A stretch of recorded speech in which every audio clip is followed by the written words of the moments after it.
Holding our ball on a T step. Root down, store that energy.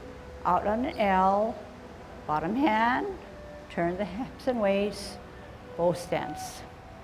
Sit back all the way. Sit down. Pivot, root down. Center with the ball. Bring it in. Out on an L. Root down. Turn the hips and waist. Bow stance. Sit back, sit down, pivot, root down, ball and a T, L, turn the hips and waist, brush knee.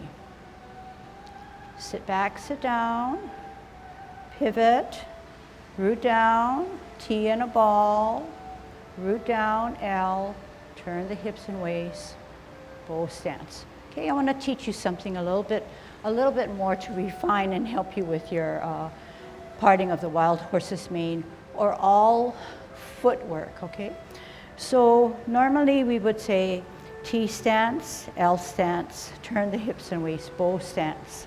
So you've gotten that pretty well accomplished, but I want to help you with something more. So this is normally what we do, T stance, L stance, turn the hips and waist, adjust that back foot, bow and arrow, okay? But this time I want you to add something a little smaller, and I think you'll be happy once you get it.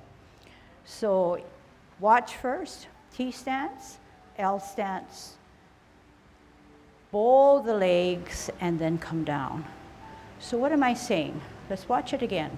Sit back, sit down, pivot, T stance, out on an L, bow the legs, and then come down. Okay, so this time I'm not going to say anything because I feel like I am over-exaggerating when I do my movements. So I'm just going to try to incorporate what I just explained to you in what I'm doing.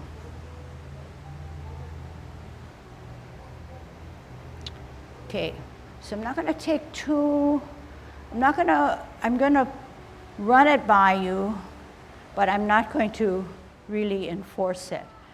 But what I'm trying to get at is when you take an L stance, you open by weighting down, then you turn your hips and waist this way. Watch one more time. Twist step, T stance, L stance, bow the leg, then turn the hips and waist. Okay?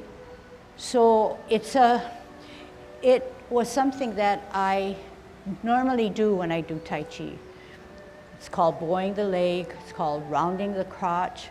So what you're trying to do is try to open this up a little bit more. And it has to do with your hips. It has to do with the weight.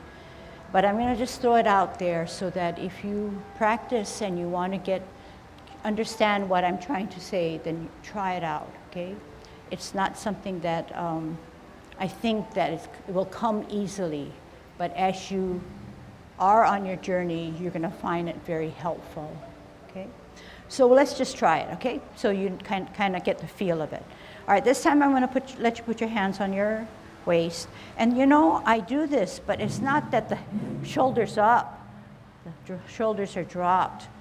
Okay, listen to what I'm doing and do it with me. Raise the shoulder. That's not Tai Chi because your right foot is not fully weighted. You feel some energy stored on the left or insubstantial foot. Therefore, we have to drop the shoulder. When we drop the shoulder, that right foot becomes heavier. Our left foot should be a little bit more weightless, okay? So that's that feeling you want. Just because I ask you to put your hands here does not mean that you're out of Tai Chi posture and your shoulder is raised. So to make sure this right or back foot is bent, once it's up, more than likely the shoulder is up. So we're going to bend that for storing of energy. Okay? T stance, L stance. Bow the legs, turn the hips. Bow step. Sit back, sit down. Pivot. T stance, L stance, bow the legs, turn the hips and waist, bow stance. One more set, sit back, sit down, pivot, T stance, L stance, bow the legs, turn the hips and waist, bow stance. Sit back, sit down, pivot, root down, T stance, L stance, bow the legs, turn the hips and waist, bow step. Okay? Sit back, sit down, pivot. Okay? Sit down.